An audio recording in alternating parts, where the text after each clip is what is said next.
Assalamualaikum warahmatullahi wabarakatuh. Perkenalkan, nama saya Romadhoni Eka Putri, NIM 1816093. Saya dari Akuntansi F 2018. Di sini saya akan mempresentasikan tugas proposal skripsi saya yang berjudul Analisis Pengaruh Likuiditas dan Good Corporate Governance terhadap Kinerja Keuangan. Latar belakang masalah. Kinerja keuangan perusahaan merupakan salah satu faktor yang dilihat oleh calon investor yang akan menanamkan modalnya. Untuk mengukur kinerja keuangan perusahaan, tentu membutuhkan tolak ukur yang biasanya digunakan adalah rasio indeks, yang dijadikan sebagai penghubung antar laporan keuangan. Likuiditas perusahaan dapat mempengaruhi kinerja keuangan perusahaan. Kewajiban perusahaan ini kewajiban yang membayar hutang dalam jangka waktu pendek. Harta lancar atau aktiva lancar perusahaan seperti kas, bank, surat-surat berharga, persediaan piutang dagang, wesel tagih, persediaan barang dagangan, persediaan perlengkapan, persediaan bahan baku, dan lain-lain. Perusahaan food and beverage merupakan perusahaan yang bergerak di bidang makanan dan minuman.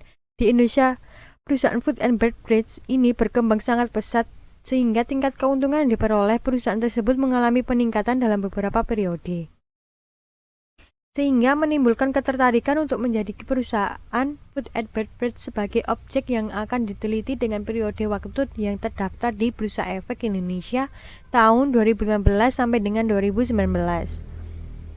Rumusan masalah. Apakah terdapat pengaruh QURET ratio atau CR terhadap kinerja keuangan pada perusahaan food and beverage? Apakah terdapat pengaruh Good Corporate Governance terhadap kinerja keuangan pada perusahaan food and beverage? Tujuan penelitian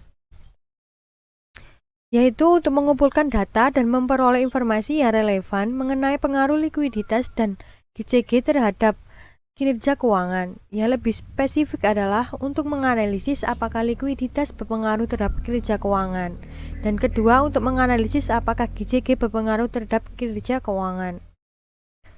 Manfaat penelitian kali ini adalah kontribusi teoritis. Penelitian ini dapat digunakan sebagai rujukan baik secara konsep maupun teori mengenai penerapan likuiditas dan GCG terhadap kinerja keuangan. Kontribusi praktis. Penelitian ini dapat dijadikan sebagai referensi dalam pengambilan keputusan strategik maupun keputusan taktis untuk setiap permasalahan dan kontribusi yang berfluktuatif bagi perusahaan. Yang ketiga adalah kontribusi kebijakan.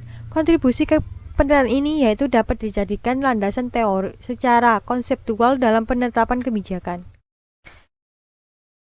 Berikut adalah tabel peneliti terdahulu pada penelitian kali ini. Yaitu yang pertama adalah Novitasari et al. 2020, Lestari 2021, Dahlia 2018, dan Tertius dan Kristiawan 2015. Landasan teori. Teori yang cocok dalam penelitian kali ini adalah agensi teori. Agensi teori menurut Scott 2003 dalam Tertius dan Kristiawan 2015 adalah kontrak untuk memotivasi agen untuk bertindak atas nama pemilik ketika kepentingan agen sebaliknya dapat dinyatakan bertentangan dengan kepentingan pemilik. Likuiditas. Menurut Fahmi 2017 dalam Wulandari et al. 2020, rasio likuiditas atau liquid ratio adalah potensi suatu perusahaan memenuhi kewajiban jangka pendeknya secara tepat waktu. Good Corporate Governance atau GCG diartikan sebagai suatu sistem untuk mengendalikan dan mengatur perusahaan dengan tujuan mendapatkan nilai tambah. GCG juga dapat mendorong pola kerja manajemen yang transparan, bersih, dan profesional. Kinerja keuangan. Kinerja keuangan perusahaan merupakan cerminan tentang suatu kondisi keuangan perusahaan dengan analisis rasio keuangan, sehingga dapat diketahui baik buruknya perusahaan dalam penilaian kinerja dalam periode tertentu. Berikut adalah kerangka konseptual.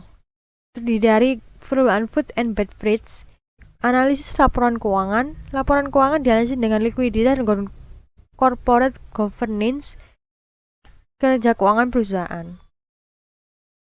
Hipotesis yang diduga dalam penelitian kali ini adalah hipotesis yang pertama adalah likuiditas berpengaruh terhadap ROA. Yang kedua, kepemilikan independen berpengaruh terhadap ROA. Yang ketiga, komite audit berpengaruh terhadap ROA.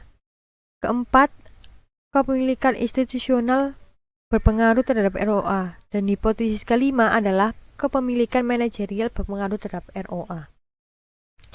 Metode penelitian.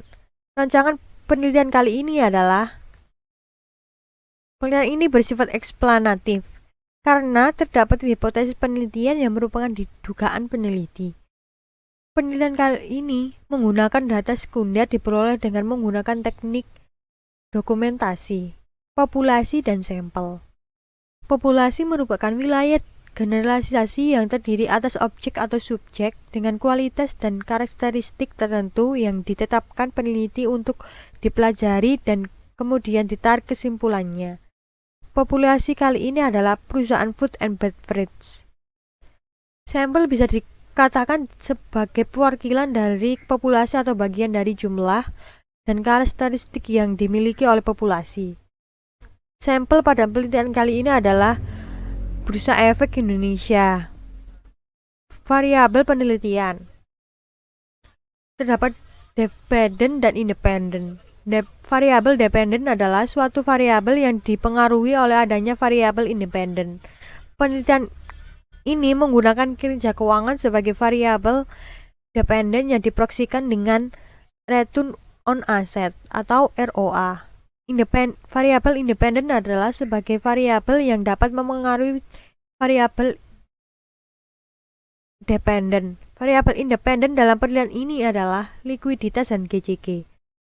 Likuiditas diproyeksikan dengan current ratio atau rasio lancar.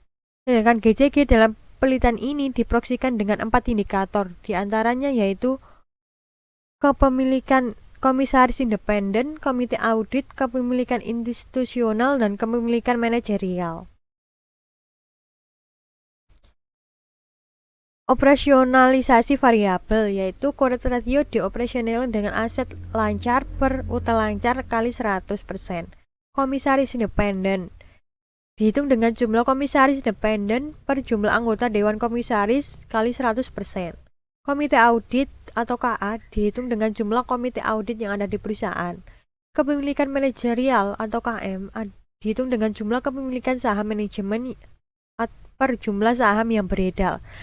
Kepemilikan institusional atau KPI dihitung dengan jumlah kepemilikan saham institusional per jumlah saham yang beredar. Return on asset atau ROA dihitung dengan laba bersih setelah pajak per total aset. Teknik pengumpulan data dalam penelitian kali ini adalah dokumentasi.